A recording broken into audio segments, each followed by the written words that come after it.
Soy Roberto Álvarez, abogado de República Dominicana.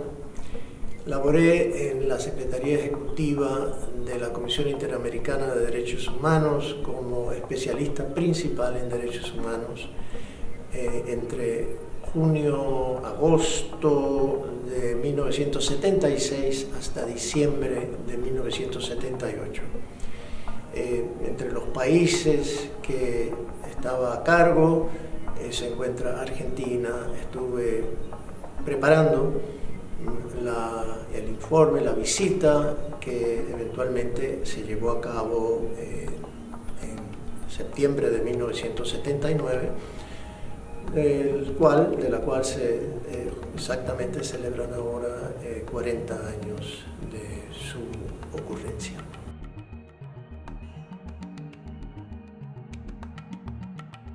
Yo, como dije, entré en la Secretaría de la Comisión en el verano del 76. Desde entonces comenzaron a llegar un número considerable de denuncias de violaciones de derechos humanos desde Argentina.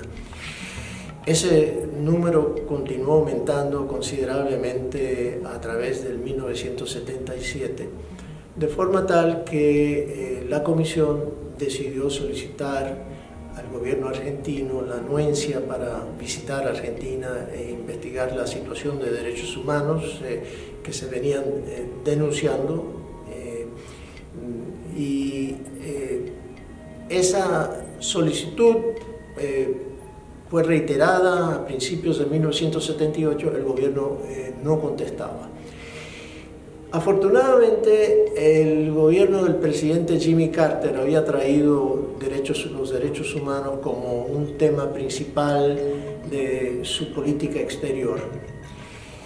Y a través de varias personas que apoyaban en la administración Carter, que apoyaban a la Comisión Interamericana de Derechos Humanos, entre ellos Mark Schneider, una persona que fue muy importante en su momento, quien había sido asistente legislativo del senador Edward Kennedy y que después pasó al Buró de Derechos Humanos como segundo a bordo de Pat Derian, que era la encargada del departamento. Pues él trajo el tema de la visita de la Comisión Interamericana de Derechos Humanos como un tema importante para avanzar los derechos humanos en Argentina, y el gobierno de Carter decidió utilizar ese tema para una negociación que eventualmente fructificó en septiembre de 1978, cuando el dictador Videla visitó Roma para la coronación, aunque no le llamaron coronación, del Papa Juan Pablo II en su momento, pero ahí acordaron en esa negociación, como es ampliamente conocido, que a cambio de permitir la visita de la Comisión Interamericana de Derechos Humanos, el gobierno de Estados Unidos levantaría impedimentos a acceso a préstamos, tanto del gobierno norteamericano como en los organismos financieros multilaterales.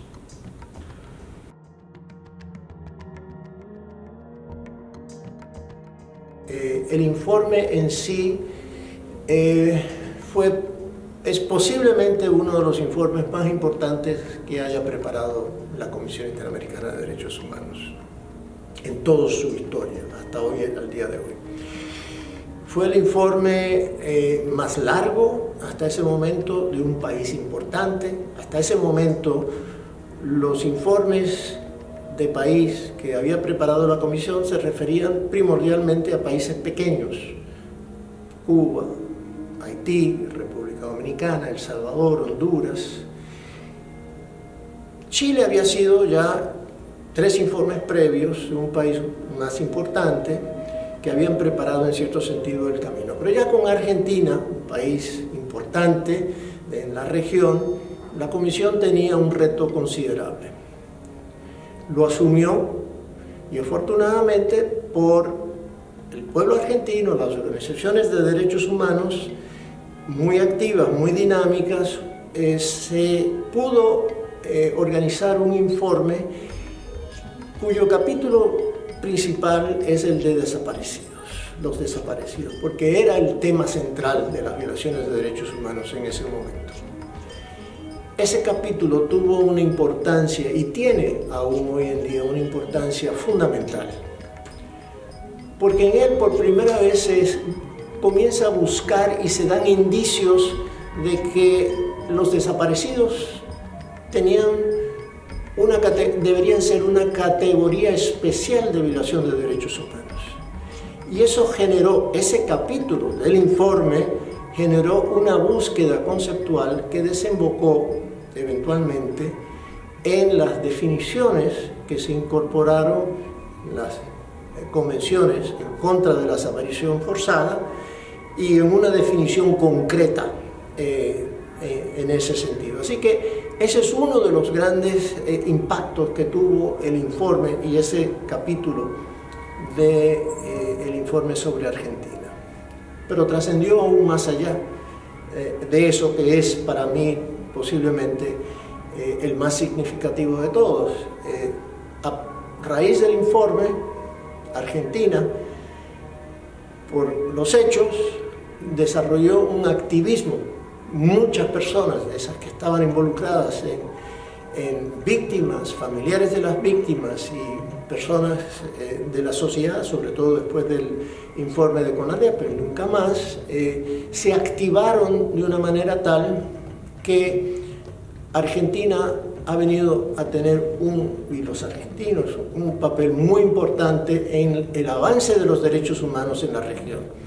Han proporcionado, personas importantísimas para la misma Comisión Interamericana de Derechos Humanos. Ha habido 2 secretarios ejecutivos de la Comisión, Jorge Tayana y Santiago Cantón, varios miembros de la Comisión, muy relevantes, muy importantes, como Juan Méndez. Y parte de eso también, Argentina ha sido un promotor de la Comisión, ha incorporado la jurisprudencia tanto de la Comisión como de la Corte Interamericana de Derechos Humanos en su propia legislación. Así que, como te digo, la importancia del informe y de Argentina en el tema de los derechos humanos ha venido a ser algo realmente sumamente significativo.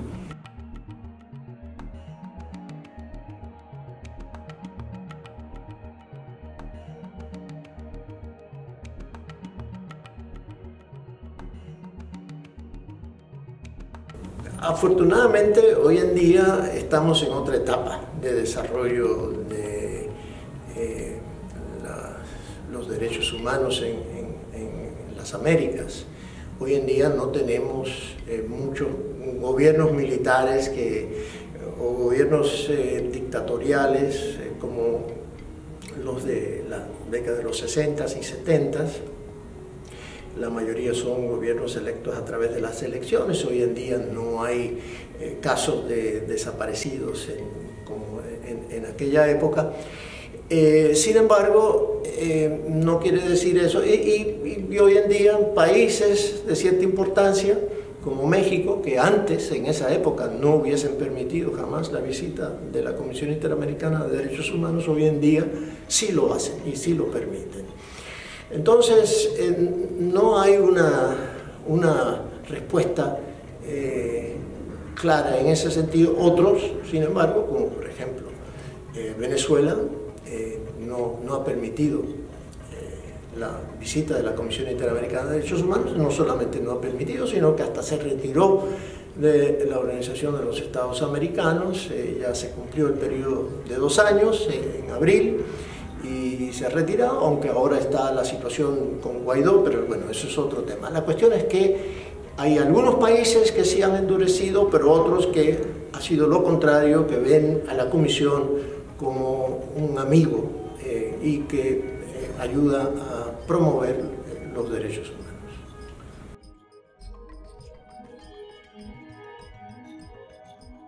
Es positivo en general.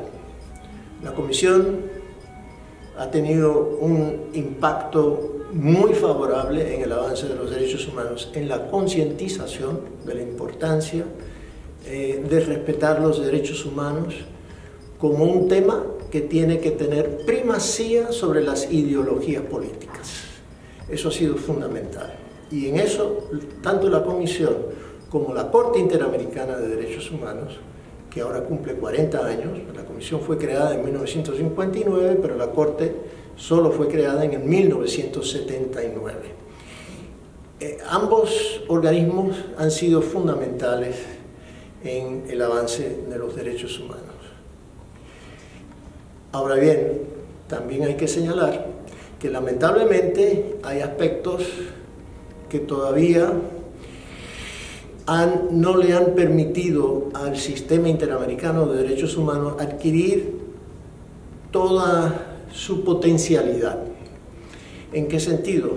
En que todavía hay muchos países de la Organización de Estados Americanos que no han ratificado la Convención Americana sobre Derechos Humanos.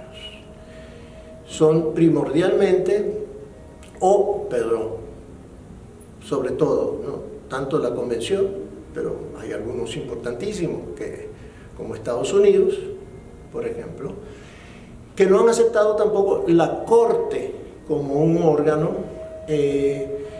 cuya jurisdicción es obligatoria. Hay como 12 estados, más o menos, o 13 estados. Eso ha generado una división en la aceptación de los órganos de derechos humanos de la organización que son conocidos como la joya de la corona en el sentido de ser los aspectos más importantes de la OEA, pero que hay esa división en la forma en que los órganos son tratados por estos dos grupos de países, los que todavía faltan por aceptar la jurisdicción de la Corte Interamericana y la Convención, y de ratificar la Convención.